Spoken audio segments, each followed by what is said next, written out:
All right, joining us today on Pirate Radio Live, our old buddy Ariel Epstein, the Prop Queen. It's MLB Playoff, so we thought it'd be a good time to have Ariel on. Ariel, how are you?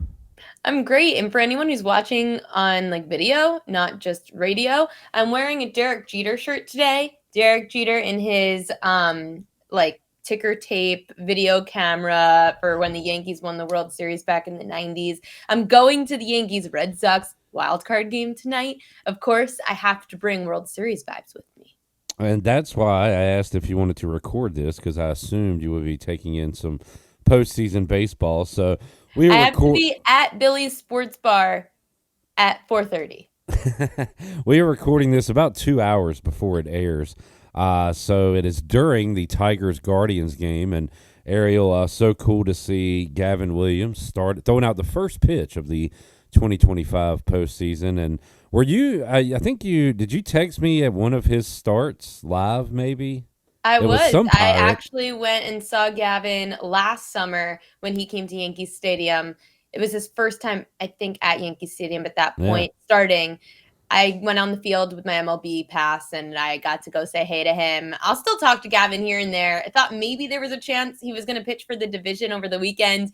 He told me he was pitching in game 1. So I'm really excited to see some ECU love out there on the mound, especially in big time playoff moments. Yeah, and Treya Savage, Jeff Hoffman, a couple of former Pirates that Crazy. we might see for the Blue Jays. So, Ariel, let's kind of go through. Let's start with Red Sox Yankees. First of all, it's man, we've seen so many Red Sox Yankees games, throughout the years and postseason as well. So, do you still get the feeling of the hated rivals when you play the Red Sox, especially in the postseason?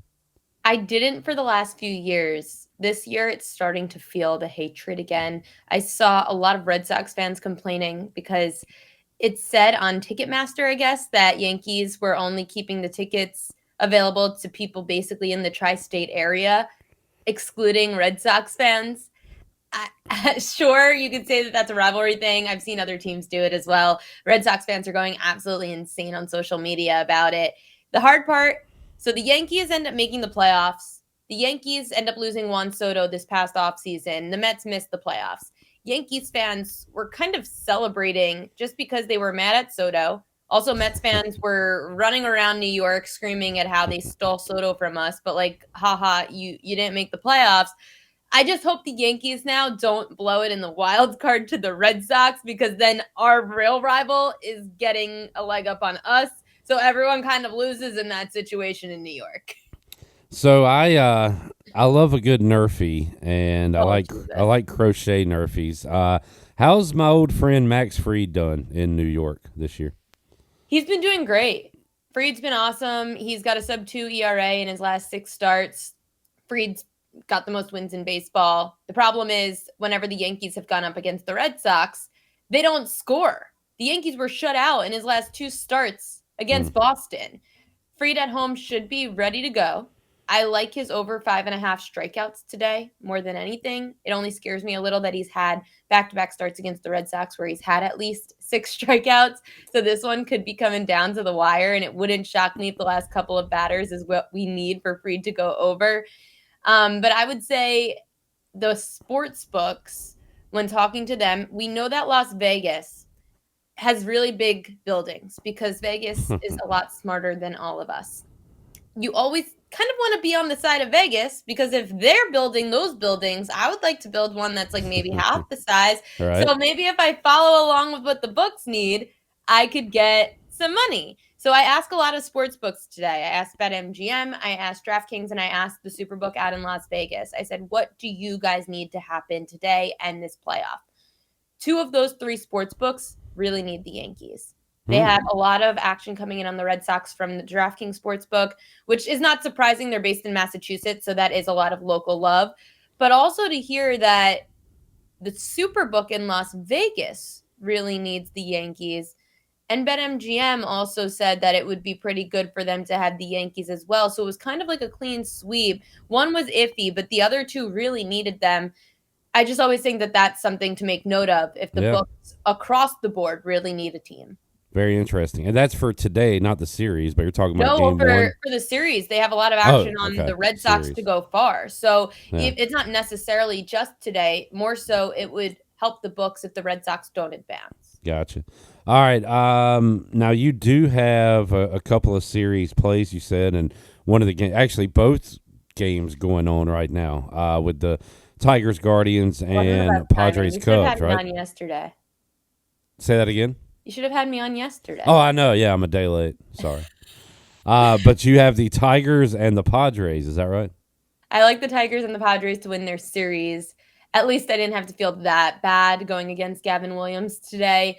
I just felt like the Tigers, first of all, the Tigers and Guardians played each other now back-to-back times that Gavin started and Tarek Skubal started. So this is the third time today that both those starters had to face the same lineup.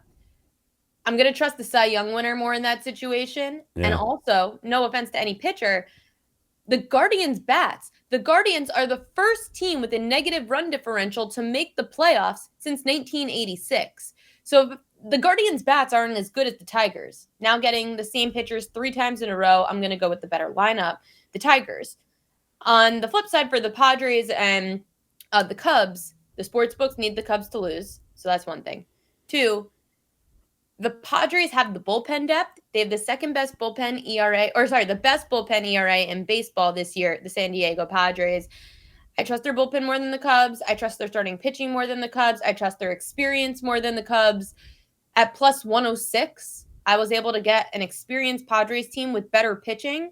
I'm going to take that. I know that the reason it's plus is because their road splits were horrible. I mean, the Padres were 15 games below 500 on the road this season, but one of the best home records in baseball. So I'm going to have to go there with a team that I trust in the Padres because of pitching.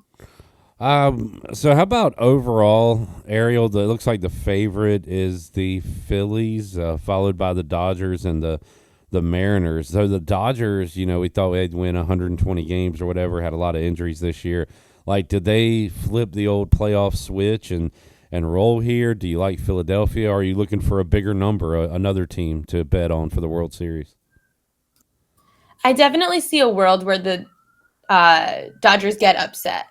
The Dodgers actually, there's a lot of sharps I know that are betting the Reds to upset the Padres in the wild card for price.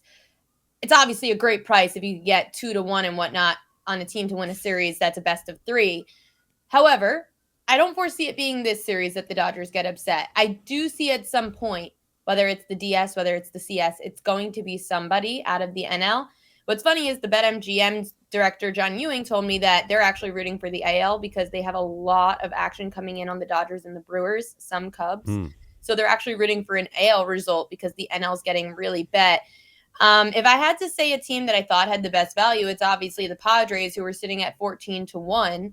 The Phillies, I wish they had Zach Wheeler because a few months ago you could have gotten them at 10-1 with Zach Wheeler. I'm not in on the Dodgers at all. I will say that. But looking at the current odds, which I'm not, they are still posted. I'm not taking the Phillies or the Mariners in the futures. That value got completely sucked out. Dodgers, you can argue, has value, but I do think that they will be upset. A lot of people like the Cubs at 12-1, but since the books need them to lose, I'm out. So for me, it's the Padres or the Brewers that I would probably be looking at on the board from a value perspective, from a sportsbook perspective, and what they need. 16-1 is what you could get on the Padres right now, which is kind of crazy. I think that they're much better than that. If I'm looking at a misprice, it's the Padres. But I will warn everybody, I fall for the Padres trap every single year. I lose money on this team every single year. The only reason that I'm betting it again is because if the Padres do happen to win this year and I don't have action on it, I'm really going to be mad. I understand. I've been down that road. But if you look at the history of baseball, right, and you love baseball like I do, you look at the history of the baseball playoffs, even at the college level, pitching and pitching depth is what wins championships. Yeah. The Padres have the most pitching depth out there between starters, between the best bullpen in baseball. I have to go with the pitching depth, and that's in San Diego for me. All right. Good insight from Ariel Epstein today, the prop queen, joining us. And speaking of props, you mentioned Max Fried strikeouts earlier. Any other pitching, hitting props you're going with here in day one of the playoffs? For the games that aren't already underway. That leaves us with the Dodgers Reds. Yeah. The only numbers play that I could find today would have been on a pitching prop with Hunter Green to go under 15 and a half outs because the Dodgers average 14 to 15 outs against starters. However, Hunter Green did just have a not so great appearance in LA his last time, and that's his home state. So he might be like a little chip on his shoulder there, and I don't know if I want to fade that. Shohei Ohtani has scored like the most runs in Dodger history. He's up there with like some of the most runs scored ever.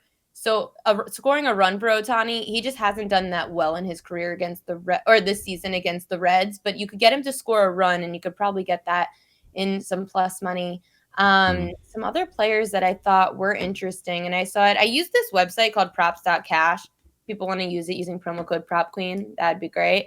But I actually really do use it. It's an awesome site for telling you projections. Jazz Chisholm over a half a hit run in RBI. He's hit that in 72% of home games against lefties. Over 5 against against Garrett Crochet. But he's got really good home numbers against lefties. Spencer Steer, oh no, that's minus 165 now. Matt McLean for the Reds, that's another late game tonight. He's done pretty well so far this season over his hits, runs, and RBI when playing the Dodgers. Hit in, on the road. He's hit in 2 of the 3 games in LA this season, and on the road this year, averaging 1.5 hits, runs, and RBI. So Matt McLean over a half hit, run, and RBI. And again, the game is already going on right now, but everyone should know San Diego Padres star Fernando Tatis Jr. has awesome numbers in the postseason, hitting almost 400 in his postseason career. If you want someone for home run props, if you want someone for hits, runs, and RBI, you could look to Fernando Tatis Jr. in the playoffs because he's done really well there. We will upload this immediately, right, Jarrett? So this will be on YouTube, and we'll let people know before the Padres game. So if they want to get that in. Gavin Williams trying to get out of a little jam here in the 3rd inning as we record this. Ariel, I hate to break up your baseball euphoria here, but are you worried about the Ravens? Of course I'm worried about the Ravens. I shut the game off in the 3rd quarter in week 4 of the NFL. That's not a good sign. We don't know if Lamar Jackson's going to play because of a hamstring injury. The Ravens lost their best defensive player in Roquan Smith for a few weeks due to an injury. Marlon Humphrey's now hurt. Matabike's out for the year with the neck injury. Kyle Van Noy is still also banged up. Everybody who's a decent pass rusher, everybody who is a leader on the defense is hurt. And your biggest leader, Lamar Jackson, also banged up. I am very concerned. And Gavin did just get out of it, so that's good. I was nervous about his pitch count today getting up because of getting into some jams, but we know that Gavin's a fighter, and I hope the Ravens could be fighters too. But it seems like every time they come out to the media and tell everybody that they feel their fans are spoiled because of a winning culture, and then they're on the sideline smashing their helmets against the bench because they're mad that they effed up, and then they go and lay an egg. It makes no sense. Like, if you're going to call your fans spoiled, then come out and hit your helmet on a bench because you're playing badly, but then you're going to lay an egg against your rivals, the Kansas City Chiefs. I don't even feel bad for you anymore. Lamar wore the shirt, right? Nobody cares. Work harder. They're not working harder. They're working dumber. Man, I got Ariel fired up today. I can't speak to the injuries or help that out, but I will say anybody that plays at Buffalo, Detroit, and at Kansas City is likely going to be 0-3. So the schedule makers didn't do you any favors. They shouldn't have been, though. They should have at least won one of those games. I agree. If not I two. agree. Yeah. I said it would have been a miracle to come out 2-1 in those 3. And when, if you were to, obviously you'd hope you beat the Browns. Then if you got 2 of the other 3 and you could be 3-1, that would have been ideal. But being 2-2 in that spot wouldn't have been horrible either. Yeah. And I don't have to remind you what happened in the opener. That was it was tough. The second straight year that they broke my heart in a 4th quarter. Wow, What a surprise. It's the first time that I'm really, really hearing Ravens Nation calling for John Harbaugh's head. Wow. I know that we always blame head coaches. Yeah.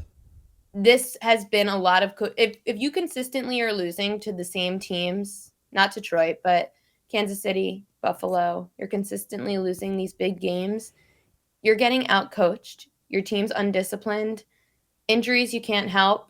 This was a problem before injuries. If they started getting beat up in the Chiefs game after 3 really tough first 4 games, I would have said that's not a coaching problem. The coaching problem is that you had a over 2 touchdown lead against the Bills in week 1, and you blew that lead for, I think it's like 9 blown double-digit leads for John Harbaugh in the last 10 years or something.